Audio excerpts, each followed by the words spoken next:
Hey,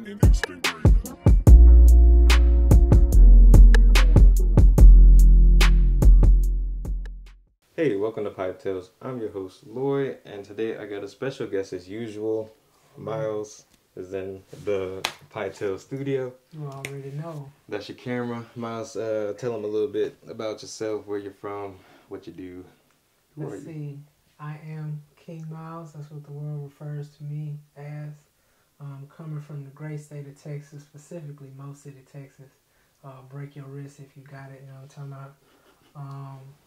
Man, like I said, 25 years old, straight out of Texas, man, and just get money, get into it with my boy Lloyd. Yup. You doing it big. If you ain't doing it big, I don't know what you're doing, because that's what we doing. I don't know what you're doing. Yeah, definitely trying. Definitely trying to do as big as we possibly can. So yeah, Myles hit me. He said he wanted peach cobbler. Is that your favorite dessert? Peach cobbler, that's the greatest in the world to me. Yeah, and that's from Mickey's. I like peach cobbler, but I like to eat it with ice cream, and I wasn't trying to do all that today, so I feel that. I just got a pound cake.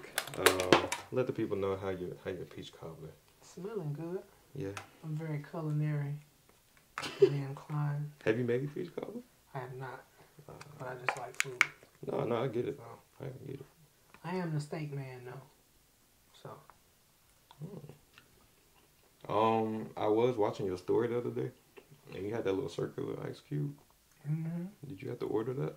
Oh, I got it from Target, dog. Okay. Mm-hmm. I don't know Target if you got everything, dog. I don't know if you watched 2 Chainz. Mm-hmm. With Show that expensive as ice. Mm-hmm. Yeah. That's what I was like, bro. You went crazy. I did not spend $2 grand on ice. I was like, oh man. Full disclaimer, I ain't doing it that big. Look, either way, I was happy for you. I was like, look at that man. Yeah, man. I'm living it up. You had like a little. I'm putting your business out there, but you had like a little vacation in the city for what, your anniversary? Mm-hmm. Yeah. Went to the Zaza, man. Yeah. Now that was slight balling. I ain't gonna just some slight. You every time Miles posts, like, I'm not saying it's a flex, cause you a very humble guy. Yeah. But you know, it ain't no regular stuff. It ain't no. Yeah. Me brushing my teeth in the morning. It's me enjoying the fruits of my labor. I mean, I feel like that's what it's about, man. Like, you know. No, yeah, you deserve that. I ain't mad at you. So yeah, we just gonna start and get into it. How we met. It's actually funny, and I just wanted to. It's funny in a few different ways. So basically, I met Myles at LSU. You were a year ahead of me. Mm-hmm. So you was there a whole year. It was a pretty good year. What? Yeah, and think about this for a second. I don't know how good or great your freshman year of college was, but looking back on it now, I'm talking about like, look, we was in there, and they say these are the best 4 years, and you like, I hope not. Yeah, right. I actually kind of hope not, but then you look back at that freshman year, and it might not have been the greatest or the best or what you thought college was gonna be, but it was a pretty good year. It was a pretty year. You was out on your own for the first time, and like, it was an adventure. Yeah, that's what it was. Honestly, it was just an adventure. Cause you have no clue what you're doing. Not at all. Especially me as a very confident person. Yeah. Confident in myself and my own abilities. Mm-hmm. When I got there, when I first pulled up to LSU, I felt like I had that shit. I did not have that shit. It was not. It was not. Yeah. So. But yeah, no. So you was there for a year, and then I came in, and yeah, Myles was just sitting at. So at LSU, we got 2 dining halls. Dining hall that was closest to us was called the 5. Mm-hmm. I could go That's on about. That's a whole episode. That is a whole episode about itself. I'm trying to keep this short and simple, but anyway. So he at the long table. He's sitting at the long table. I walk in, grab my food, whatever, and I think I go probably sit at the long table too, because I figured out early, like, that's where you meet people. Yeah. That's the table that you're gonna meet people, right? So I probably was pulled up with probably Zach or something. Anyway, I look at Myles and I'm like, I'm super friendly. I don't know when I got friendly, but I'm super friendly. So, and I know this because I know Miles looked at me like, "Why is this dude talking to me right now?" No, for real. No, that's the exact face he gave me. He was like, "Who's this dude?" But I was like, "Hey, like, are you from Houston?" I probably said, "Are you from Houston?" Like, cause you look familiar. Yeah. And he was like, "Yeah." I was just like, "I feel like I know you from somewhere." And he's just like, "Maybe." Like, I don't know, nigga. I was just like, I was like, "Did you go to?" And I think it clicked pretty quickly. Yeah. Come to find out, it's that damn camp. Yeah, it was one of the summer camps that the parents made me go to. That's where I remember. Where I remember. That ended up being a really important camp for me. That's wild. I mean, because I met my wife at that camp. That's the wild shit. Yeah, she was at that bitch, bro. That's wild. Yeah. So yeah, no, it was a little camp in Houston. I was going into my 9th grade year. So yeah, no, I just remember his face from that. So we were like, "Did you go to that camp?" "Oh yeah." So that's probably where I know you from. But coincidentally, you went to Brentwood too. Right. So we had stopped going to Brentwood, but we go back every once in a while. Yeah. So it was just like, I just think it's kind of crazy because it's another guy, same situation. Like, you almost meet. Like, we could have if I would have never said anything to you at that table, of course we might have saw each other, right? And maybe it could have came together, but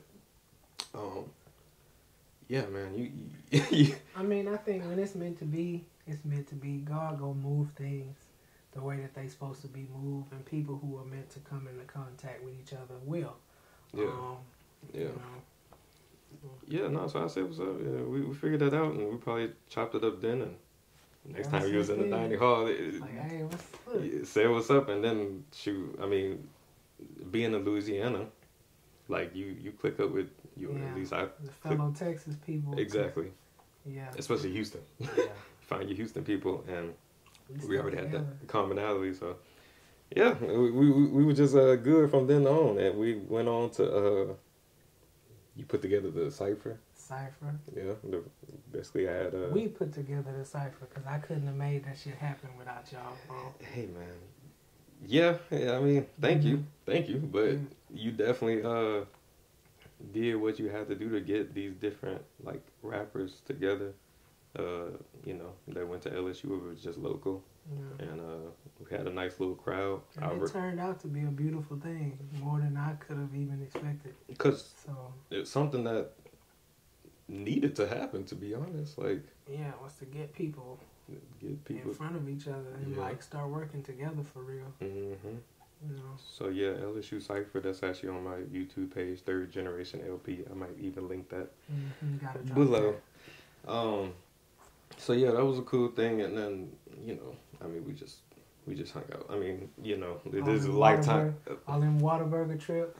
Yeah, he did. All them BR boys, they ain't know what good food was, so they wasn't about it. So I say, whenever I want to go to Whataburger, because to give it context, here in Texas, there's a Whataburger on every block. Yeah. Every 10 minutes, you see one. Versus when we was at LSU and BR, it was exactly one Whataburger in the whole city.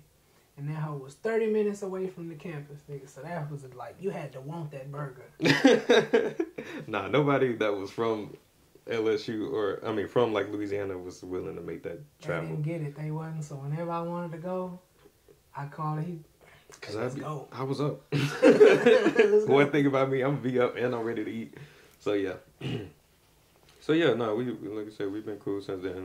We were cool all up until finally, made that decision to leave, dip. Yeah. So yeah, you want to talk about it a little bit? Talk about that a little bit. What was going on through your head? I mean, I know because I was there. You was there, yeah. Man. Dog, that shit was just stressful, man. Like, first of all, I mean, like I said, I had a lot of discoveries, and I think that was the best part. As they say, the old saying, "What don't kill you make you stronger." But thankfully, I didn't die, cause no, that's real. No, that's real. No. Cause man, I was under a lot of stress just in that environment, man. Just BR is an interesting place, Yeah. to say the least. And just some of the things that was going on, particularly in that time, that was 2016. So, you know your history, man. That was right around, actually 2016. That was when Alton Sterling lost his life, unfortunately. And so, the city was hot. Police presence was at an all-time high, looking for people that looked like us. Yeah. Just because, campus was hot, streets was hot. And, the whole culture of the city, the longer I stayed there, it became more and more of a turnoff. Yeah, the city and the campus, because, we just had some incidents that happened on the campus that just killed the whole morale. Yeah. So, yeah, it was definitely going down. Plus, while I always try to, say this type of things with a grain of salt, because I don't want to project my experience on, other people, especially to young people that might be looking at this school or stuff like that, But from my experience, the academic support, like at that school, especially in the engineering school, was like little to zero. Yeah. Like the classes and like I had some of the most horrible professors that I've ever had at that school. I had professors that would come in and just fucking talk about their dinner habits. I had this one professor, and mind you, this is already a 6 o'clock class, so nobody's interested in what you're talking about, dude. Yeah. This is a 6 o'clock class. And this dude came in and literally for 45 minutes, he was an Asian dude. He literally came in for 45 minutes and was talking about making sushi. What was the class? Filleting fish. The class was well logging. Okay. Because, I was a petroleum engineer at the time. Yeah. We supposed to be mapping out wells looking for oil. And this nigga talking about filleting fish for 45 minutes. And I'm like... Yeah, so you're not interested, and you're definitely not interested in what he talking about, because it ain't got nothing to do with what you should be learning. Bro, wild thing about that class, man, it was... I don't know if I ever told you this. It was like... You look at the syllabus, it was 2 tests and a final. That's it. Okay. No homework, no nothing. 2 tests and a final. That's stressful in itself. That's stressful in itself. So, and like I said, this dude is a horrible professor. He never stays on topic. And even when he does, I hate to be that guy, but you can't understand what he's saying. Like, it's all bad. Yeah, it'd be like that. 0 out of 10. So, the first test comes. Everybody in the class fails. I shit you not. Everybody in the class failed. Yeah. So, the second test comes around, and, as is in BR, torrential hurricane level rain, which occurs Oh my God, yeah.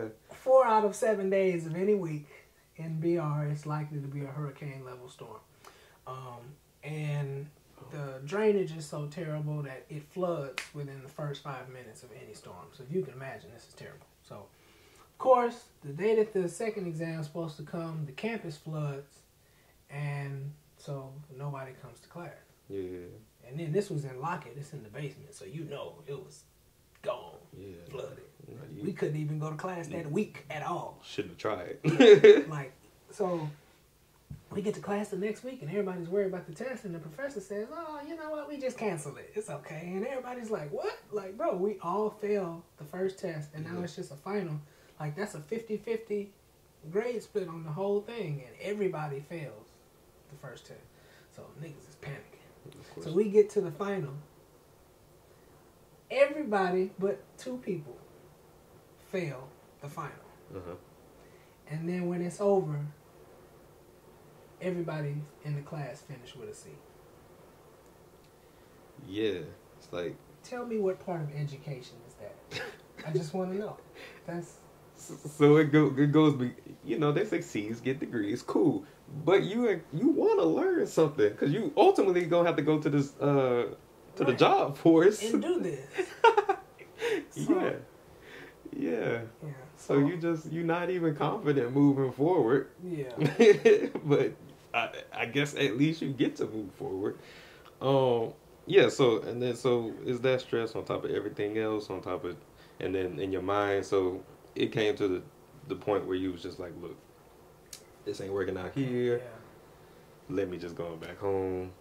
Went back home, said U of H downtown, Yeah. and I remember having a conversation because we didn't talk for a while. I Yeah. think I ended up going through finishing. Well, you know, we didn't talk about Yeah. it, you know.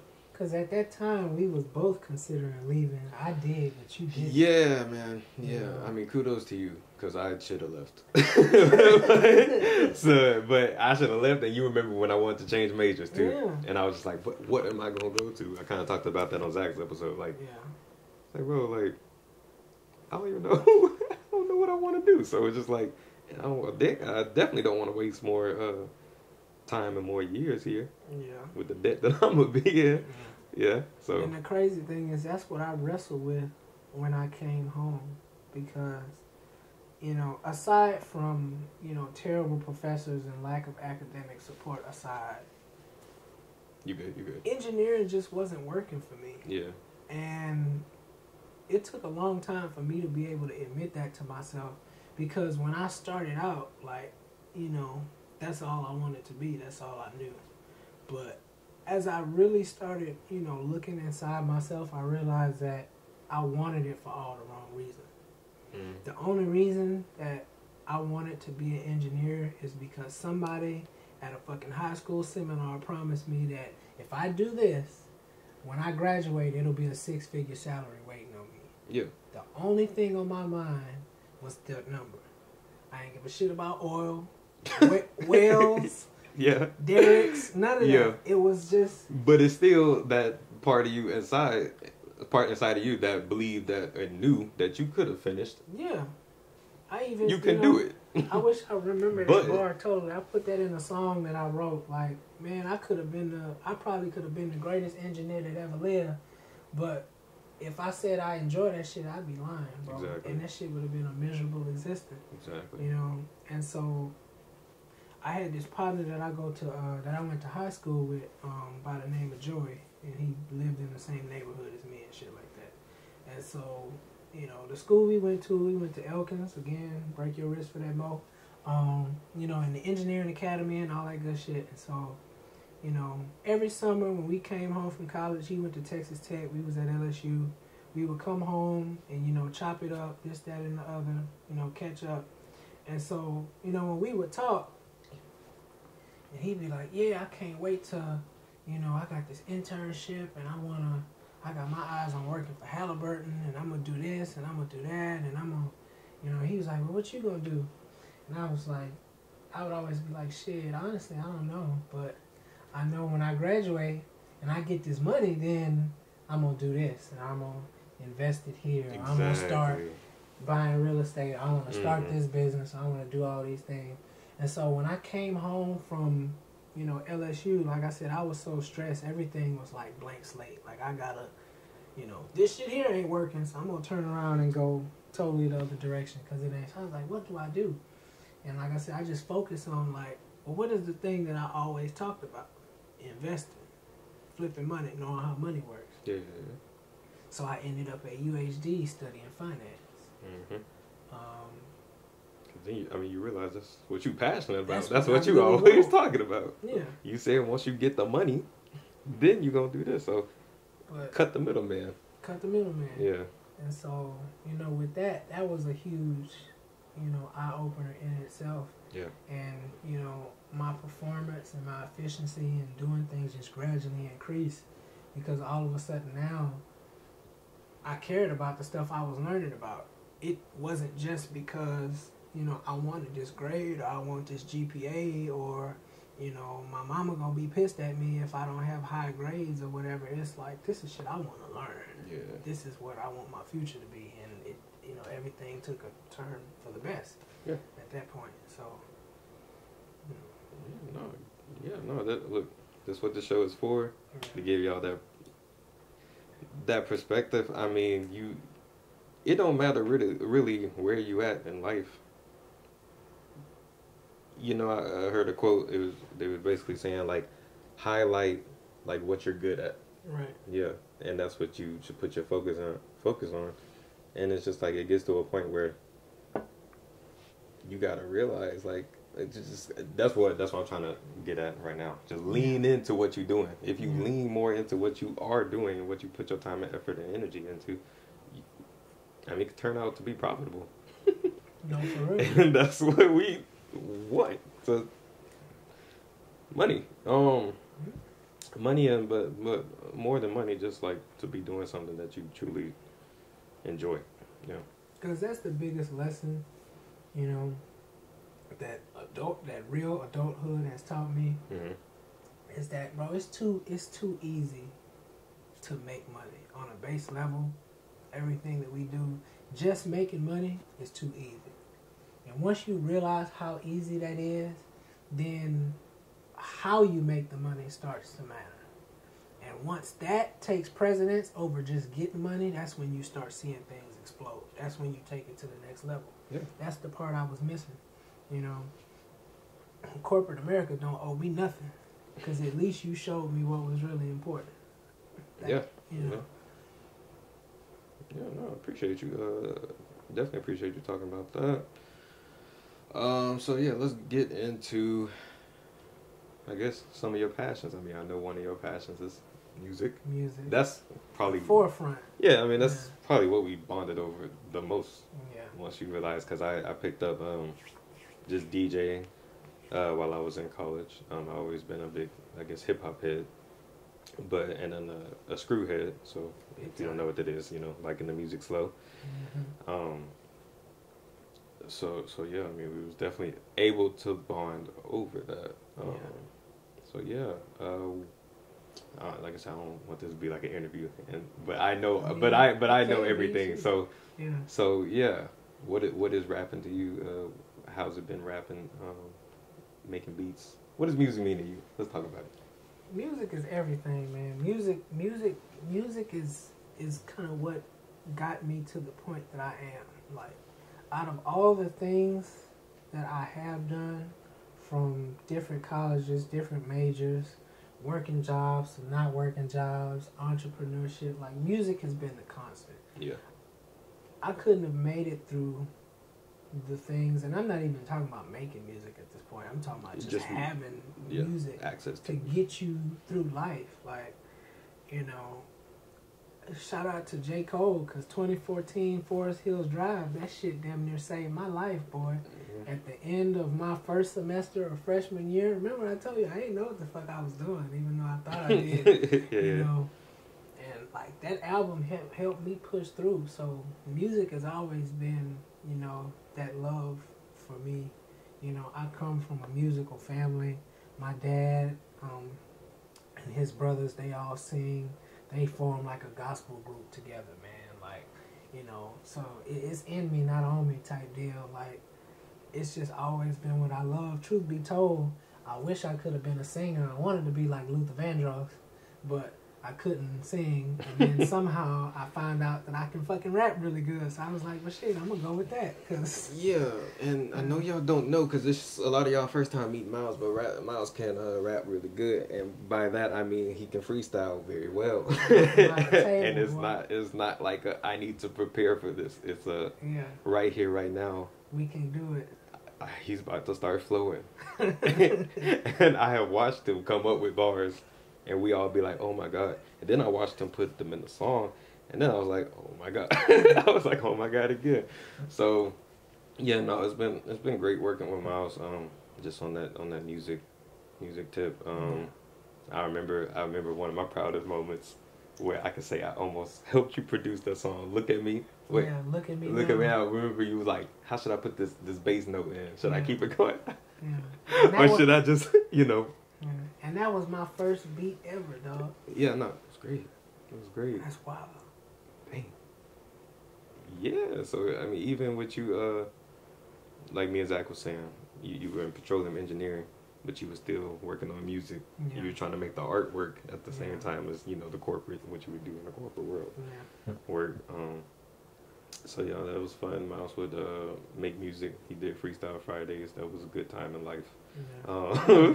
And then throw me the song and say slow it down. Yeah. And you know, I mean rusty, definitely rusty at first. But We just like keep doing it. He kept throwing me songs.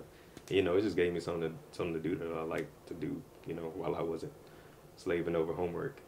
So even though it turned into me hours long trying to slow this song down and, you know, perfect my craft, but it was fun. And you did that shit too, I bro. appreciate it. Thank you. Still doing it, still trying. So yeah, that's right now. Where do you? All right, switching segments, goals, because this is your first time on the show. Definitely come back. I had no type of outline for Myles, and it just I mean, it's all what we doing today. So goals, goals going forward. What does Myles' life look like? What does the music look like? What you doing? What's going on? Man, I'm all about, you know, right now, like I said, I'm in a stage of my life where I'm all about, you know, chasing my dreams, man. All the things that I've wanted to do for so long that I couldn't do at full capacity because I had so much other stuff going on with school or, you know, whatever other responsibilities, you know. I'm chasing my dreams, man. I'm on the road. I'm all about entrepreneurship, owning your own, starting your own businesses, having your own stuff, owning assets that produce money. Yeah. You know, if this pandemic ain't taught y'all nothing yet, it's that nothing is promised, man. You can lose a job like that. You might want to get you some multiple streams of income. So if something happens to one, you still can be afloat. That's your free game for the day. But to answer your question, I'm working my way up to, you know, 6 streams, man. Of course, the music being the first thing. I got so much stuff in the pipeline. The paperwork is hot. When the ink dries, y'all will be the first to know. We coming out with a lot of new hot stuff. You know, new label imprints, a whole lot of new stuff. You know, not signing to nobody. Like Nas says, you got to sign yourself, man. So that's what we on.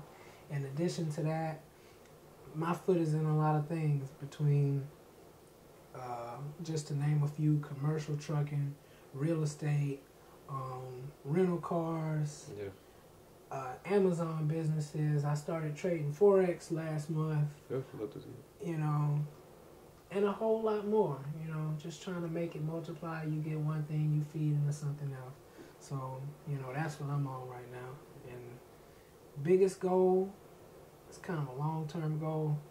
I need $1 million net worth by the time I turn 30. That's my concrete goal. So, and it will happen. It's in there. It's already funded and planned. Just got to make it happen. Feet in the dirt, man. All right. Yeah, no, definitely come back again. Give us some updates. This was, look, this is the introduction. I don't know if that's going to be the title, but this is definitely the introduction to Myles. Because, this is, like I had another episode, only the beginning. We worked very hard to get to get here, only to realize we still got a long way to go. Still got a long way to go, but I feel like it's in that right direction now because, you know, we took everything that we learned to get here. Can you believe it's been, 6 years now since that time, bro? Since you first pulled up at LSU? Yeah. How time flies. Yeah. Man. It's funny. I mean, like, I appreciate it, I guess, now. But, you know, I don't ponder it on it too much. Like, you know, what's next? Because, focus on the future. Yeah. That's how I go. Yeah, man. Yeah, like I said, Myles was one of those friends who, you know, we met officially in college and, you know, we gonna be cool for life. I mean, I know that. Yeah. So appreciate you coming on the show, man. Already. And look, till next time. Thank y'all for tuning in. Like, subscribe, comment, all that good stuff that you should be doing already. And yeah, this has been an episode of Pie Tales. Check it out. Already.